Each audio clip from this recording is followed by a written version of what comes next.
खैरियत है दारिया मैडम? कहाँ का इरादा है? छोड़ो मुझे।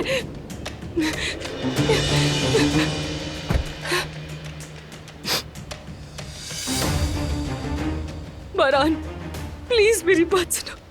मैं ये सब नहीं चाहती थी। यानी मैं क्यों चाहूंगी कि करीम को कुछ हो? वो अचानक मुझ पर झपट पड़ा। सच कह रही हूँ मैं, ये तो बस एक हादसा था।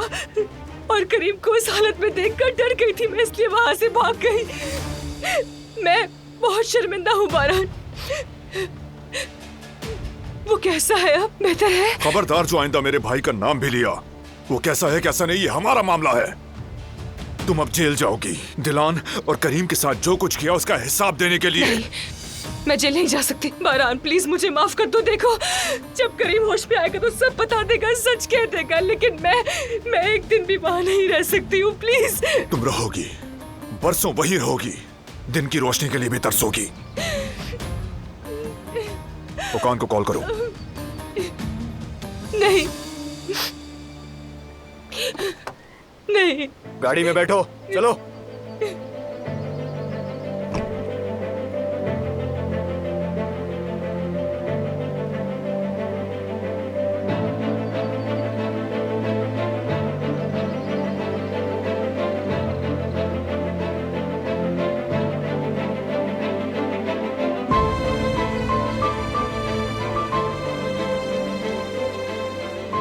चलो मेरे भाई,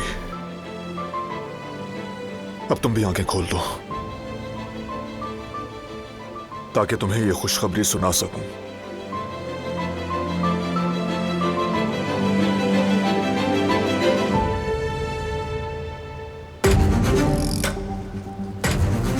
भाई, पुलिस आ गई है। हम बहुत मुश्किलों से बचकर भागे हैं। जरूरत पड़े तो जमीन में दफन हो जाना, लेकिन पुलिस के हाथ कभी मत लगना।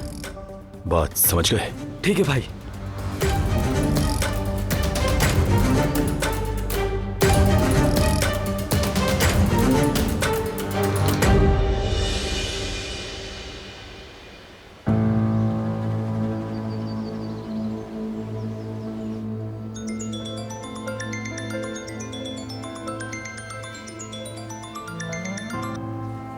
हेलो बारान। दारिया को पकड़ लिया है। वाकई में? और क्या हुआ वहाँ? फिक्र मत करो, हम सब खैरियत से हैं। बस पुलिस का इंतजार कर रहे हैं अभी। ओह, अल्लाह का शुक्र है। तुम ठीक हो ना? मैंने बताया ना, फिक्र की कोई बात नहीं। करीम की क्या अपडेट है? वैसा ही है, कोई खास तब्दीली नहीं। ठीक है, बयान दे के आ रहा हूं, शायद थोड़ा लेट हो जाऊं। ठीक है, तुम आ जाओ, हम यहीं हैं।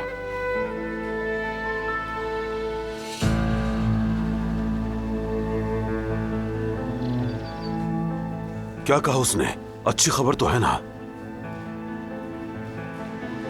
दारिया को पुलिस के हवाले कर दिया उन्होंने। ओह, अल्लाह का शुक्र है।